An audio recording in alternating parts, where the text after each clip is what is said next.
Morning all of you. कैसे हैं आप सब लोग। हम संविदा वर्ग 3 के लिए पढ़ रहे हैं। अब तक हमने 23 क्वेश्चन सेकंड चैप्टर के कर लिए हैं। आज 24वां क्वेश्चन हम सॉल्व कर रहे हैं। तो 24वां क्वेश्चन है 4/9 √9/49 0.45 पे बार और 0.8 का स्क्वायर में से सबसे बड़ी संख्या है कौन सी है ये बताना है। मैंने ये कहा था कि अंश में हर का भाग दे लो। 4 में 9 का भाग दें, 9 चौके 36, 9 चौके 36। इसे पहले सॉल्व करें। 9/49 का वर्गमूल आएगा 9 का 3, 49 का 7 और 3 में 7 का भाग दें हम। 7 चौके 28, 7 दूनी 14। 0.45 पे बार का मतलब होता है कि 0.454545 लिख लो, लेकिन हमें 2 ही अंक लिखने हैं तो 0.45 लिख लो। और 0.8 का जब स्क्वायर करेंगे तो आएगा 0.864। बड़ी संख्या पूछी तो आप देख सकते हैं सबसे बड़ी 44, 42, 45, 64, 64 वाली सबसे बड़ी आई है। मतलब ये संख्या सबसे बड़ी है।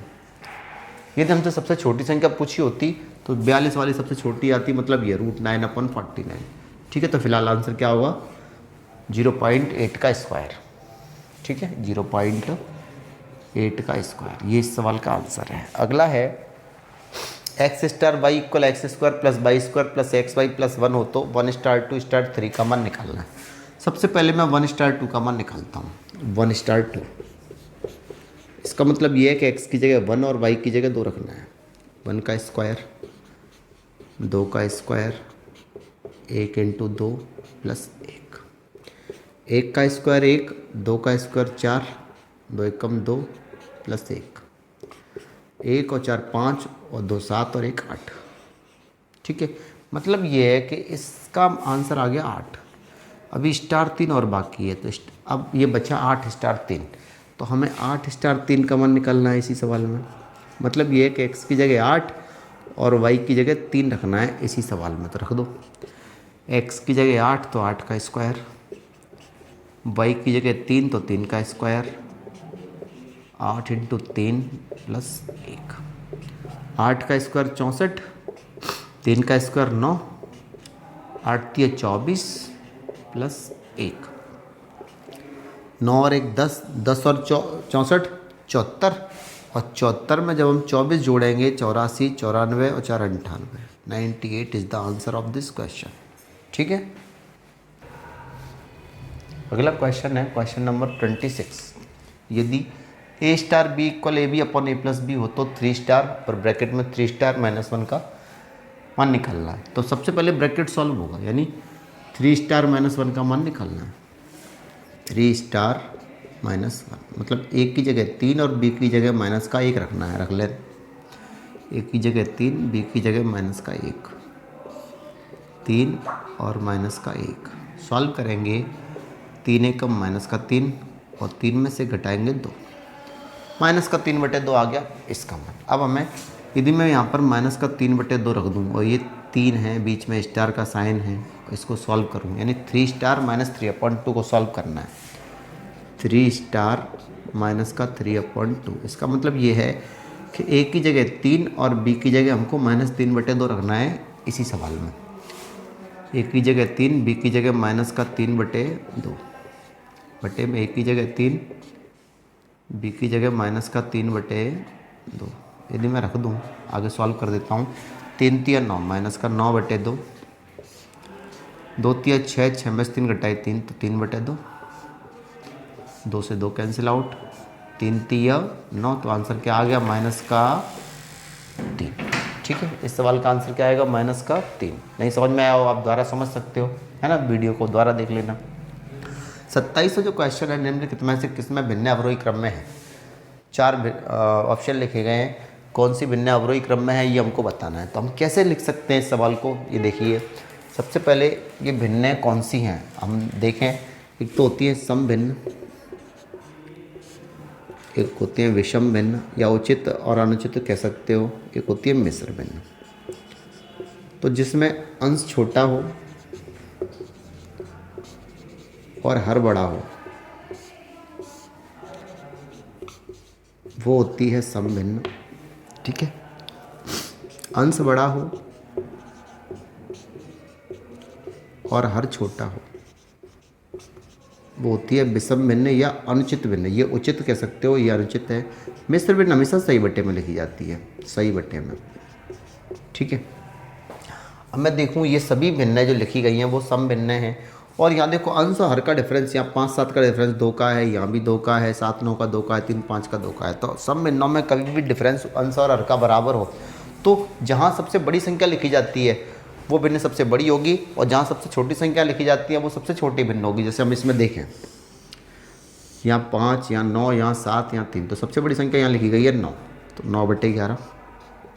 9 के बाद छोटी है 7, तो 7/9। उसके बाद छोटी है 5, 5/7, और उसके बाद छोटी है 3/5।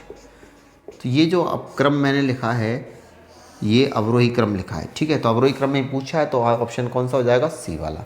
क्या करना है हमको, यदि अंतर बराबर दिया है अंश और हर का और सम भिन्न है तो जहाँ सबसे बड़ी संख्या लिखी हो वो भिन्न सबसे बड़ी होगी, और जहाँ सबसे छोटी संख्या लिखी हो वो भिन्न सबसे छोटी होगी। ठीक है, हम डायरेक्ट पहचान सकते हैं बिना भाग दिए।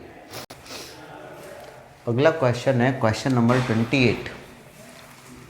4x - 3y upon 7x + 6y = 4/13 और x अपॉन y हमको निकालना है।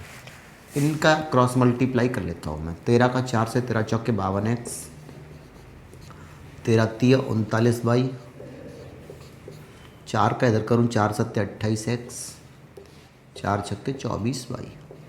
ठीक है, 52x, x वाली टर्म एक तरफ ले आओ और y वाली टर्म एक तरफ। 28 को दल्ला है माइनस का 28x इक्वल में 24y, और 39y को दल्लाएंगे तो प्लस के 39y। 52 में से 28 माइनस किए, 12 में से 8 4 2 24x, 24 और 39 जोड़ेंगे तो ये जाएगा 63y। ठीक है, तो x यदि y को मैं अपॉन में ले आऊँ तो इक्वल में क्या है 63, और ये 24 अपॉन में पहुँच जाएगा।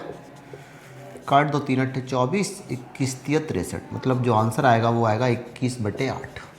ठीक है, ऐसे ये क्वेश्चन है। इसमें क्या करना है, जैसे मैं अपॉन में 1 करके क्रॉस मल्टीप्लाई कर दूँ। 1 का 2a से, या पहले 3 का कर देता हूँ, 3 का a से 3a + 3 4 12b। 1 का करूँ तो 2a + b। a वाले मान एक तरफ और b वाले मान एक तरफ ले आऊँ तो 3a, 2a को दल्ला है माइनस का 2a इक्वल में b, 12b को दल्ला ले गए माइनस का 12b। तो ये कितना आएगा 1a इक्वल माइनस का 11b। ठीक है, या मैं ये कह सकता हूँ कि a के अपॉन में b ले आऊँ तो ये जाएगा माइनस का 11/1, यानी a की वैल्यू 11 मानूंगा तो b की वैल्यू हमें 1 माननी पड़ेगी। रख दो a की वैल्यू 11 माइनस का, और b की वैल्यू 1, -11 + 2 × 1, -11 प्लस का 1 होता है -10, -11 और 2 × 1 2, तो ये जाएगा -10 अपॉन -9, माइनस से माइनस कट जाएगा। ठीक है, तो आंसर क्या आएगा 10/9। ओके, अगला क्वेश्चन है क्वेश्चन नंबर 30। 81/36 का सरलतम रूप लिखिए, और 31 है 95/152 का लघुत्तम रूप क्या होगा, या लघुत्तम पद क्या होगा। तो दोनों स्थितियों में लगभग एक जैसी बात पूछी है। जैसे इसका सरलतम रूप निकालना है, तो सरलतम रूप निकालने का तरीका या लघुत्तम रूप निकालने का तरीका बेसिकली क्या है कि सबसे पहले जो अंश और हर दिया है उसका हम HCF लेंगे। तो जब 81 और 36 का तुम HCF लोगे तो HCF आ जाएगा तुम्हारा 9, और जितना भी HCF आता है उससे अंश और हर में डिवाइड दे लो। 9 का 81 में देंगे तो 9 आएगा, 9 का 36 में देंगे तो 4 आएगा, यानी 9/4 आंसर हो जाएगा यदि ऐसे करते हो तो। ये तब की स्थिति है जब तुम ये पता नहीं कर पा रहे कि काय से हम इसको काटें, है ना। और जनरली मैं ये कहूँगा कि बस तुम तो ये देख लो कि ये काय से कट रही हैं। ये 9 से कट रही है, 9 9 81, 9 चौके 36। अब ये कटना बंद हो गई, मतलब 9/4 इस सवाल का आंसर है। तो चाहे तुम HCF से भाग दे लो या वैसे ही काट लो, तब तक काटो जब तक कि वो कटना बंद ना हो जाए। जो आंसर आएगा वही सरलतम रूप या लघुत्तम रूप होगा। जैसे यहाँ देखें, अब यहाँ आसानी से हम पता नहीं कर पा रहे कि 95 और 152 किस संख्या से हम काटें। तो तुम चाहो तो HCF ले लो। तो इनका जब HCF लोगे तो 95 152 शायद 19 आएगा। ठीक है, 19 का भाग इसमें भी दे लो, इसमें भी दे लो, नहीं पता, या डायरेक्ट हमें पता है कि 19 से कट रही है तो काट दो। 19 पंजे 95, 19 अट्ठे 152। तो आंसर क्या आएगा तुम्हारा 5/8। अगला प्रश्न है क्वेश्चन नंबर 32। 45 मिनट और एक दिन के भिन्न के रूप 45 मिनट को एक दिन के भिन्न के रूप में व्यक्त करो। यानी 45 मिनट को व्यक्त करना है एक दिन के भिन्न के रूप में, यानी 45 मिनट बटे एक दिन। अब ये सॉल्व क्यों नहीं हो पा रहा, क्योंकि ये मिनट है और ये दिन है, तो या तो दोनों को मिनट में बदलो तभी भिन्न बनेगी, या दोनों को दिन में बदलो। तो मैं दिन को मिनट में बदल सकता हूँ। कैसे? ये 45 मिनट है, यदि मैं एक दिन में मिनट निकालूं तो एक दिन में पहले घंटे कितने होते हैं 24, और एक घंटे में कितनी मिनट होती हैं 60। इसका मतलब है कि एक दिन में मिनट कितनी निकलेंगी 24 × 60। एक दिन में 24 घंटे और एक घंटे में 60 मिनट, तो यानी एक दिन में कितने मिनट निकलेंगे 24 × 60। काट दें, मिनट से मिनट कैंसिल आउट। 15 × 3 = 45, 15 चौके 60, 3 एकम 3, 3 अट्ठे 24। तो आंसर क्या आएगा 1/8 चौके 32। भिन्न के रूप में ये आंसर हो गया 1/32। अगला है निम्न में से कौन सी संख्या 1/2 और 3/5 के मध्य है। इन चारों में से ये संख्या बतानी है जो 1/2 और 3/5 के मध्य हो। तो हम कैसे सॉल्व करेंगे? ये देखो 1/2 का मतलब होता है 1 में 2 का भाग दें 0.5, 2 डिजिट तक लिखना है तो 0.50 लिख सकते हो। 3 में 5 का भाग दें, 5 छक्के 30 और 1 0, यानी 0.50 और 0.60 के बीच में इन चारों में से कौन सी संख्या है वो हमको बताना है। तो यदि मैं 2 में 5 का भाग दूँ, 5 चौके 20, एक अंक और बढ़ाना है तो 0। तो क्या 0.40, 50, 60 के बीच में होती है? यानी समझ लो कि 50 और 60 के बीच में क्या 40 होता है? बिल्कुल नहीं होता।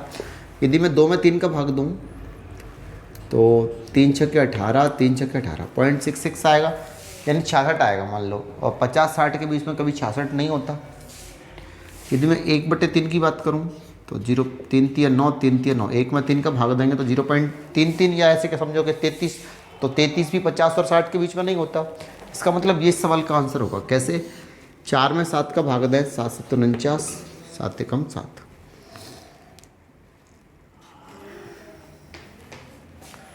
सॉरी गलत हो गया ये। 4 में 7 का देंगे, 7 × 5 = 35, 5 बचे, 7 × 7 = 49, 0.57 आएगा। यानी 57 मान लो। 57 50 और 60 के बीच में होता है, 57 कहीं ना कहीं तो आएगा। ये वैल्यू इन दोनों के बीच में कहीं ना कहीं आएगी, है ना। इसका मतलब है कि बी ऑप्शन इस सवाल का आंसर आ जाएगा, है ना, 4/7।